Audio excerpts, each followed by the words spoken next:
So you have an AP prompt in front of you that we're going to take a look at here in a minute. Now, the identifying areas of concern or confusion. The concern does not need to be, I'm going to write an essay, because you're not writing this one. We're going to be talking about it. So if you see a prompt with lined paper, that's when you know you're in trouble. If you just see a prompt, chances are it's probably not as bad as what you might be thinking. Keep in mind for what's happening this week so far is unit assignments. Fridays when you want to have your Bedford Reader with you, there's those 2 articles in there on 560, 566 that you're reading. You're not responsible for any notes or anything with them. The quiz for it's going to be 10 questions multiple choice. It's surface knowledge, 5 about like the verbs, 5 about the second one. So you don't have to. It's not finding literary devices or any of that kind of stuff. I'll leave with you in a second. And then for Monday is when you would be reading through chapter 16 for the Capture of the Rise. So there's nothing showing up between in class between now and Friday so far as assignments that we're going to work on. What you have in front of you is AP prompt from a few years ago, about 20 years ago, that I took on the AP exam. Happy memories. But we're going to look at. It's a different kind of question than rhetorical analysis. So we're kind of doing a shift in focus from analyzing passage rhetorical analysis to an argument question. So you have it in front of you. I'm going to give you 4 or 5 minutes. I want you to read the prompt, not to sound stupid, but you always have to make sure you read the prompt, and then take a look at a passage. And then we'll look at what you are noticing about it, what you find is, hey, I think this is okay, or this is a little different than I was expecting. And then we're just going to go through the brainstorming process of how you would approach a prompt like this one. So I'll give you about 4 minutes till 5 of, and then we'll start going over some stuff.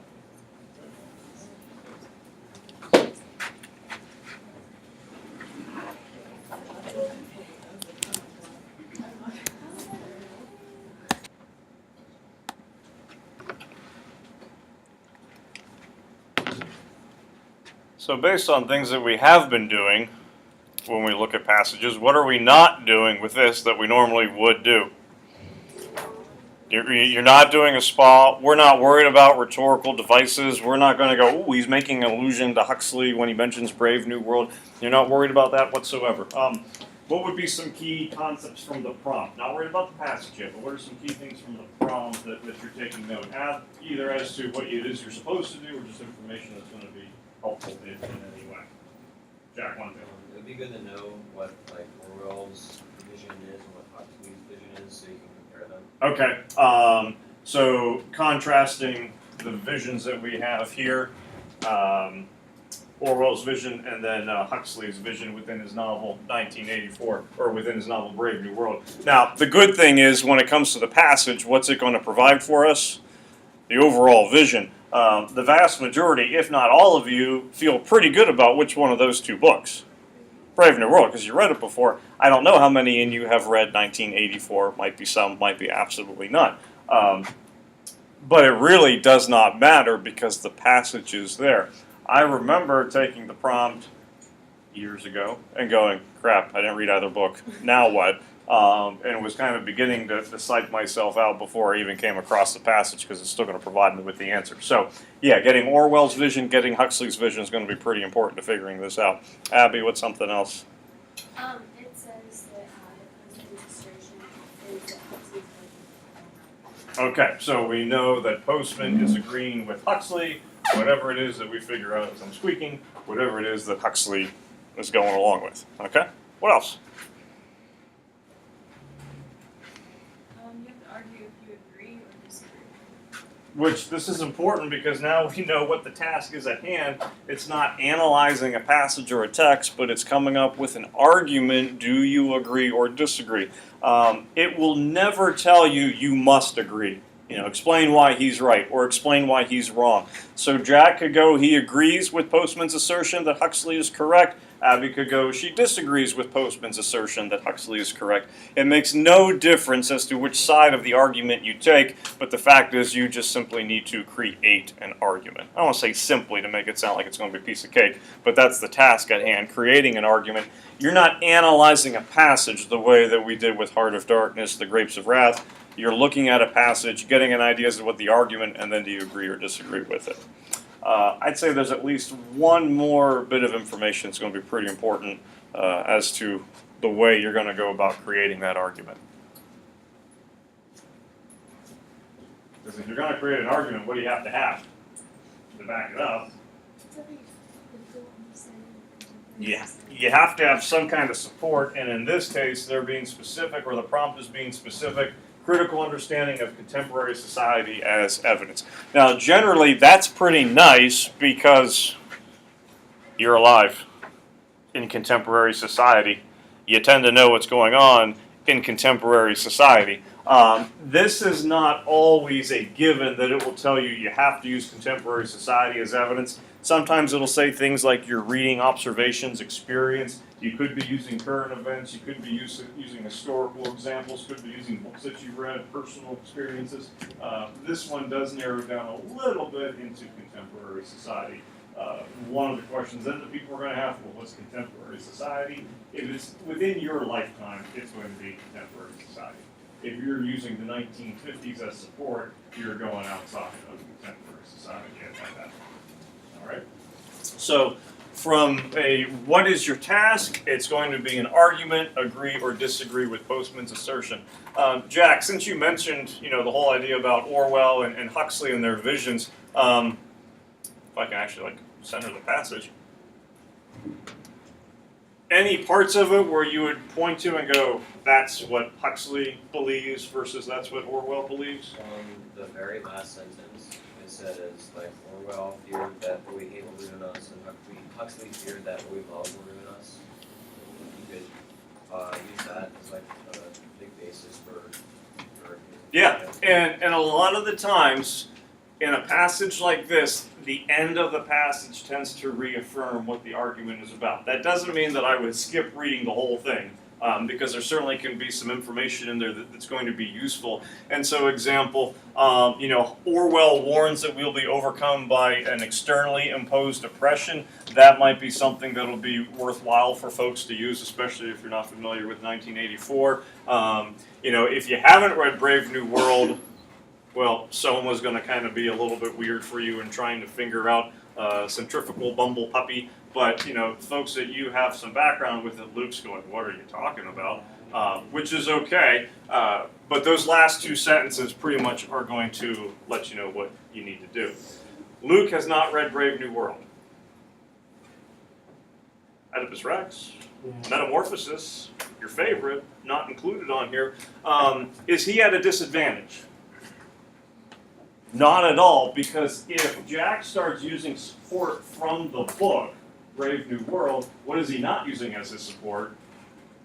Contemporary society. So the books are just simply kind of like the backdrop behind it, but the main idea is, do you think what we love will ruin us or what we fear will ruin us? What does Postman believe?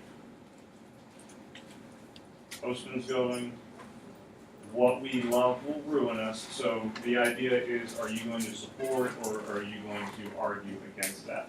This type of question, argument question, I always refer to as being a DRQ. Because you get three options as to what you can do with it.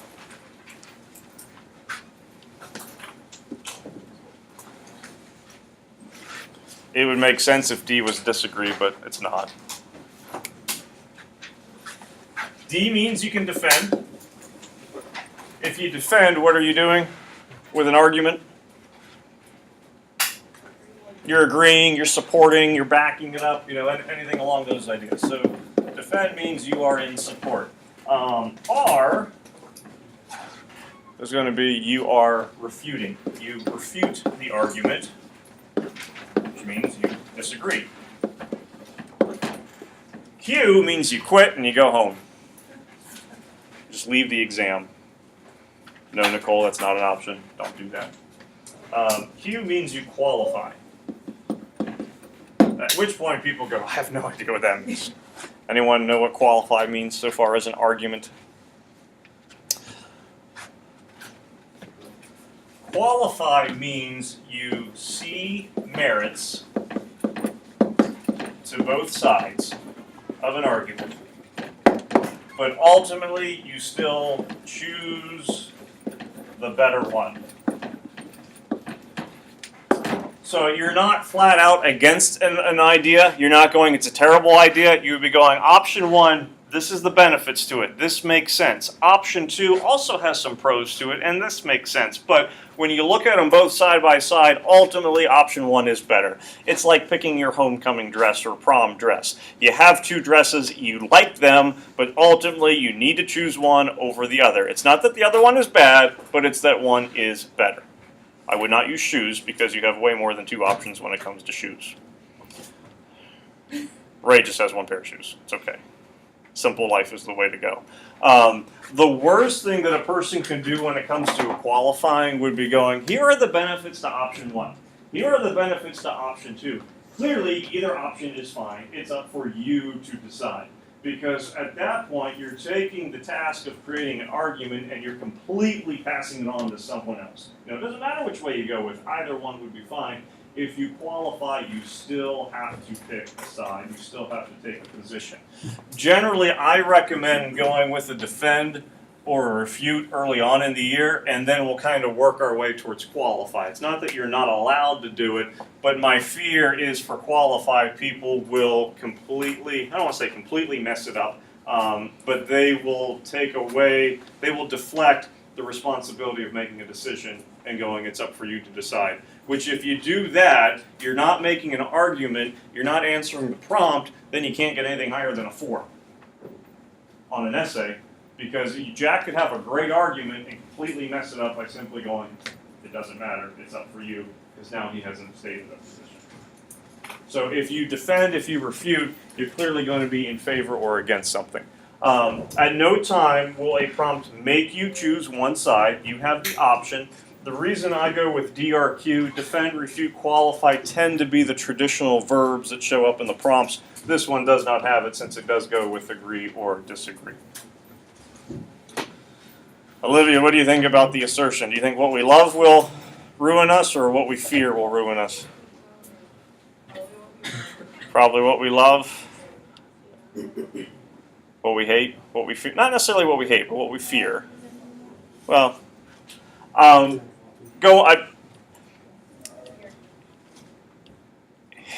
hate could be, yeah, either one you could still go with. What else? Let's start, if we don't know, let's make a list.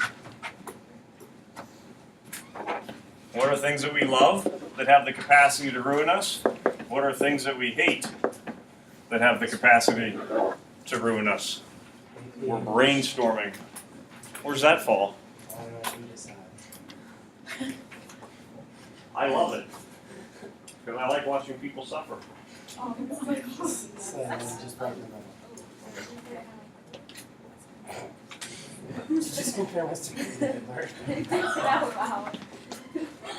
That's a fallacy.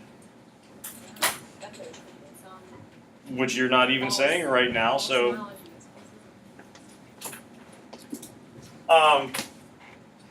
Second period in argumentation class, someone was like kind of looking at some things with college education.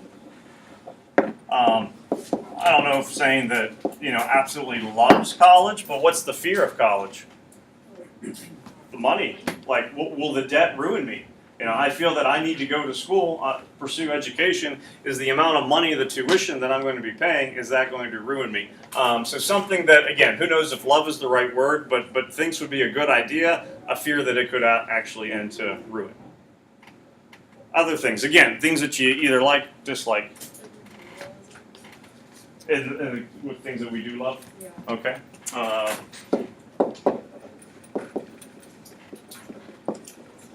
We can keep it general or we can get specific. Any items that you would consider fall under materialism? Okay. Money. Aiden? Social media? Okay.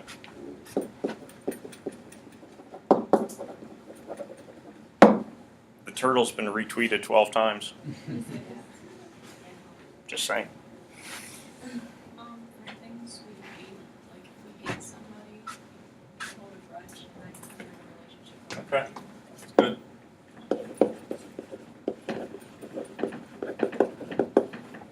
I remember last year,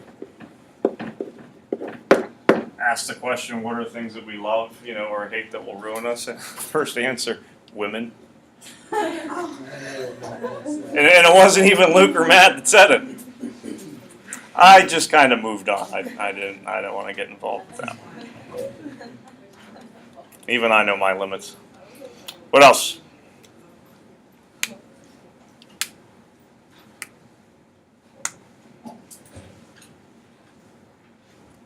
Boy, your lives will not be ruined. Or at least you won't know what will ruin them. Anything else? The buffet line will ruin me.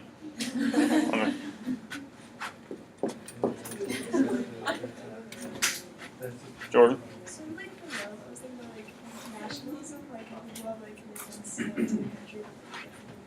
country. And the I think this could work with nationalism. It could work with religion in some cases, where if there's blind following without like thought process, behind it.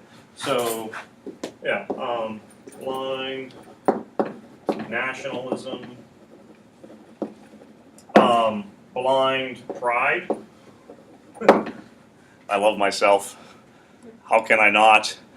But if then, just because I think it or say it, it therefore must be true, I'm blindly just thinking that, okay, I am always right. Fear, like losing. Like competition or, okay.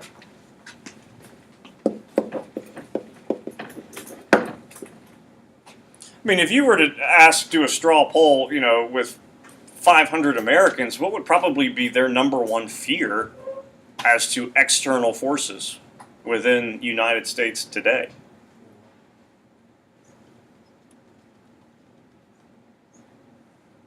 I mean, campaign trail, what's one of the main concerns when it comes to foreign policy? Yeah, probably, something along the lines of terrorism. So that could certainly be something that we fear that some people would say will ruin us. Some folks would argue, I think whoever we elect as president will ruin us. Arguments are going, lesser of two evils and things like that. You could argue that people, and not trying to connect it with the nationalism, but love of our country, love of the choice, love of the democratic process. Oh my goodness, what did we end up with? So those could be ways that you could take a look at it. Let's do presidential election.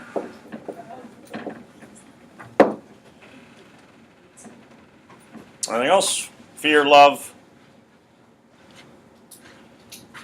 All right. Based on the quick little brainstorming we've done, I would say which side probably has a little more evidence to it. The things that we love have the capacity to ruin us. Now, there's absolutely nothing wrong with taking a few minutes and brainstorming. Reading the prompt, reading the passage, starting to kind of come up with a list to see which side you're on. If that takes 10 to 12 minutes, I don't think that is a problem. If you have an idea as to what you are going to write, writing an essay within 25, 30 minutes is very doable. If you don't know what you're going to write, writing an essay within 40 minutes, as the prompt suggests, is not going to be very doable because you're going to be twiddling your thumbs and tapping your fingers and then having your knee bang against the table and upsetting the person that you're sitting next to as you are just going through anxiety attack. That was Sam Columbia during the PSATs in the school cafeteria in 1996. That kid's leg never stopped vibrating the whole time, and the table was going like this. It's because of him that I didn't get National Merit Scholar. And me. No, I don't hold grudges. It's not going to ruin me. Whatever. All right. So if we're going with that, what we love will ruin us. Are we agreeing or disagreeing with Postman's assertion? You are agreeing, and that's something that you want to make sure you're clear with, because the prompt is asking you, it's not do you agree or disagree with Orwell Huxley, do you agree or disagree with Postman's assertion? So if a person wrote, I disagree with Postman, Huxley is correct that what we love will ruin us, technically that thesis is not quite working based on the question. that would not completely sabotage an essay score, but it would be something that a scorer, would certainly kind of take into account. So looking at the options that we have up here, and we haven't really gone into a whole lot of detail with any of them, which, let's say 3 of these things, or something else that you can think of, would probably work best for coming up with specific evidence support for why what we love will ruin us, or could ruin us.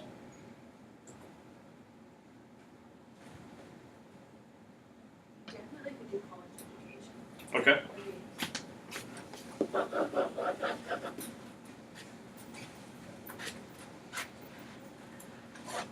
I would say there's one on there that is like screaming to me. No, that's more of like a whisper. Yeah, like for me, social media is yelling and screaming, and not so much just with like the social media aspect, but that's in that whole technology realm, which gives me a lot of viable options. Social media might not necessarily work for some of us as to coming up more specific support with it. For others, you could write 5 paragraphs about it. But I think if you step back and you looked at the idea of technology, social media would certainly fall under that, or dependence upon, whether it be cell phone, internet, computer, laptops, calculator, cash registers. When the power goes out, you gave me $5. The item was $3.50. I need to speak with my manager before I figure out how much change. So, that certainly would be a realm that could go into, but there's nothing. What, Aiden, you mentioned social media. You could certainly develop a whole paragraph probably around that one as well. Any others?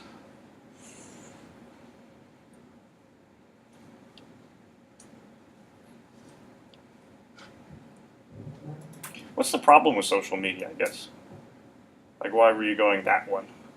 Well, a lot of people have lost their jobs because of what they have posted on social media. Mm-hmm. And what you can put online is there forever. Like, people can produce it, and it can affect whether or not you get into colleges, whenever people do background checks on you. And the thing with colleges, I think people have probably gotten better as to what they post or do not post, or are more aware of it. It was a big deal 5-6 years ago when colleges were going, we're going to look at Twitter and Facebook to see what people have and go, yep, Lexi can go to our school, or no, she's not.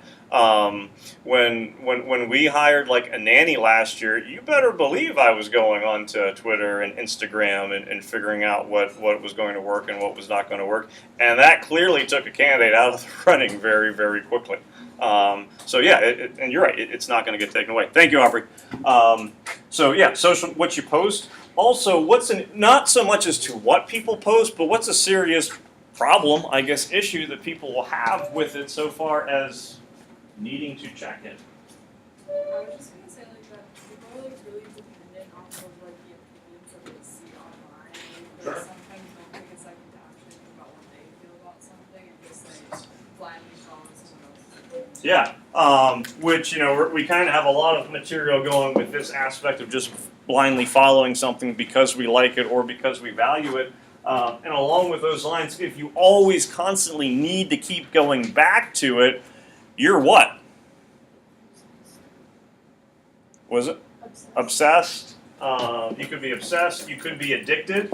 And you think about anybody who has any kind of addiction, whether it be social media, whether it be drugs, whether it be alcohol, whether it be the all-you-can-eat buffet line.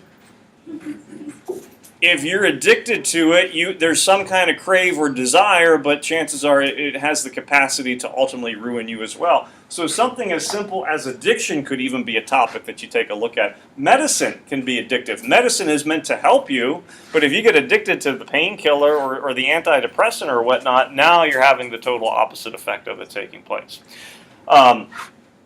Great big philosophical statement. Get ready for this. Ray, Jack, Abby, your minds are going to be blown. Have you seen the Jet.com commercials where like their heads explode and purple smoke comes out? This is going to be that.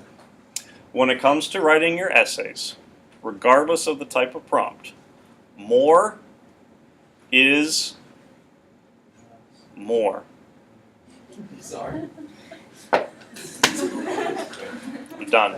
Helena, I've given all that I can. More is more. How many body paragraphs, Abby, do you think you would do for this prompt? Like with the time constraint? Probably 2 or 3. Okay. And why would you stop at 2? Run out of time. Or what's another reason to stop at 2? Don't have good enough. Can't come up with a third idea. You have to be able to get at least 2. But when it comes to like a TWA, if Abby has 2 really good paragraphs, I have 3 okay paragraphs. Who's going to get the higher score? You are, because your argument is more effective. I might have quantity, you have quality. You have 2 really good paragraphs, I have 2 really good paragraphs. I feel the need to do a third, and it's pretty terrible. That will detract from my score. Doesn't mean I will fail, but yours is still better. She has 2 really good paragraphs, I have 3 really good paragraphs. See ya. I'm going past you. My score looks better now because I have more is more. There's not a you have to write this much. You write as much as you can, quality you can, within the time frame that you can. So it's probably usually good to plan for 3, not in the sense of you have to write 3, but if you can have 3 really good ideas, that's going to be a better score than 2 really good ideas. But I don't want anyone ever writing a third body paragraph because you feel the need to write a third body paragraph. If it's going to have negative consequences on your score, there's no point in using it whatsoever. College education. What would be some reasons or ways in which I could have a negative impact on a person? Since that's one of our topics. When we select rhetorical devices for our SPA, we have to go back into the passage and find examples of it. We don't have a passage to get examples from. So where do we have to get our examples? Contemporary society, which is now using the brain. So what would be specific examples about college education that a person might want to make reference to? Student loans and all the debt that you're gonna get from Okay. having to pay for college. Actually, tell you what, this is a new page.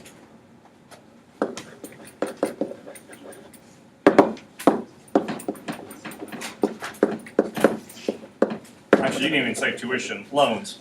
What's the problem with student loans? And some people are going to be more knowledgeable about this than others. They have a really high percentage and some people's loans are a lot What kind of percentage? I don't know, but it's pretty. Well, it's what's- a lot higher than normal. What's the what are we talking about though? You know, And like the interest. interest rates. Yeah. So you got the loan, the interest rate compounds the cost to the loan, and that number goes up high. When you buy a house, when you mortgage a house, you won't buy it for like another 30 years. Unless you refinance, it'll be like 40 years. When you agree to purchase a home over a long period of time, there are interest rates which are regulated by federal government. Who regulates college loan interest rates? Nobody. So the bank ultimately kind of decides. So these rates compared to purchasing a home, much, much higher. So that loan value is certainly going to raise. That could be a problem. This is, I guess it's in the realm of education, but like the emphasis on standardized testing and how, yeah. That's your growth. Yeah. What's a big part to you getting into college? SATs, ACTs, AP exams. So sure, you want to go to grad school, you have to take a GRE. So yeah, the testing itself, and this could be, it could be college, you could even kind of shift it to education, where part of your argument deals with the college, part of it might deal with the education process itself. So you could talk about the problems of AP exams on an AP exam. Sure.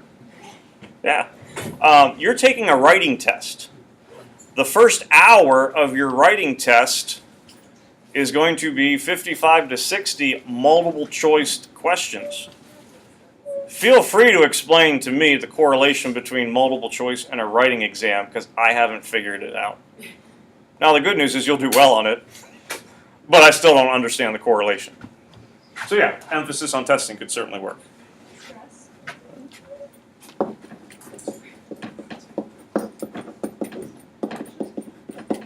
Could be stress anxiety taking the classes, could be stress anxiety to pick the right school, could be stress anxiety that mom went to this school and dad went to that school and they each really kind of secretly want you to go to that school.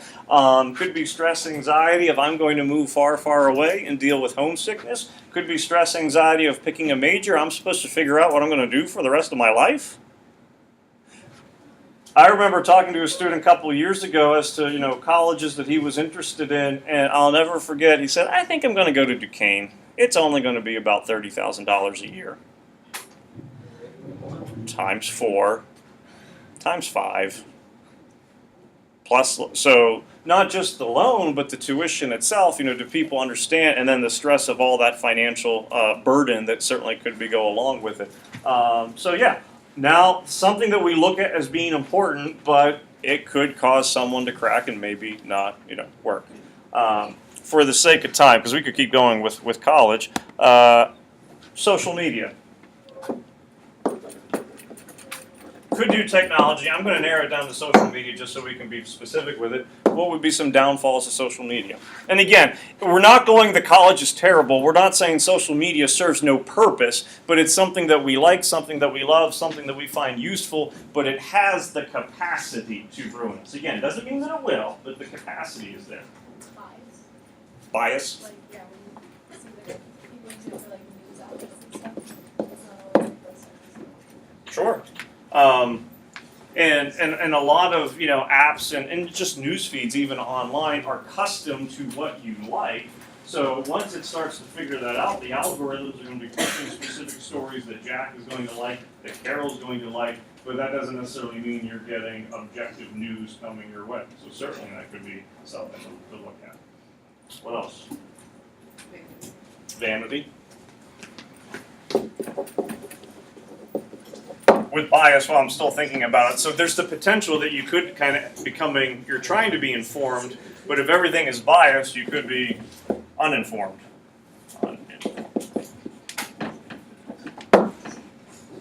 Vanity, too much pride, whether it be worrying about how many likes you get, or that people view you because of social media posting, certainly could be an issue.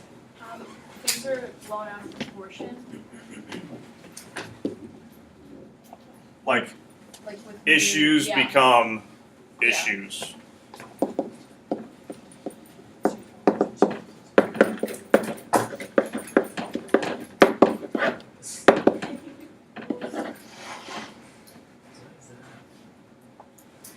It's you crying. Carol? I was thinking kind of off of the family thing, people who there's kind of their emotional security or how many likes they get on their tweet or whatever.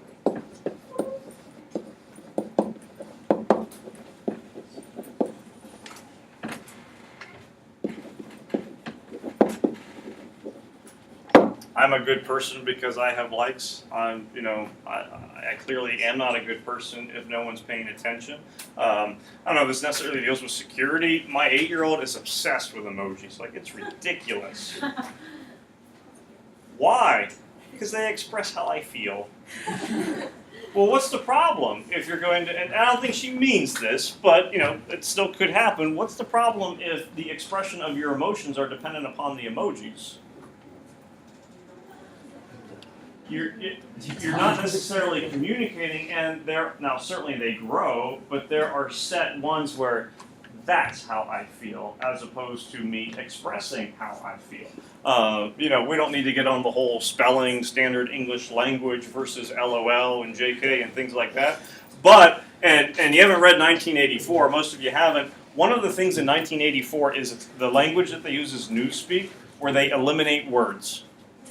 So rather than saying, this is fantastic, it's good, or it's double plus good. What happens if you eliminate words so far as expression? If you don't have the word, you can't express it. And certainly, this might be going through the world's coming to an end, but that's what the prompt's kind of telling us.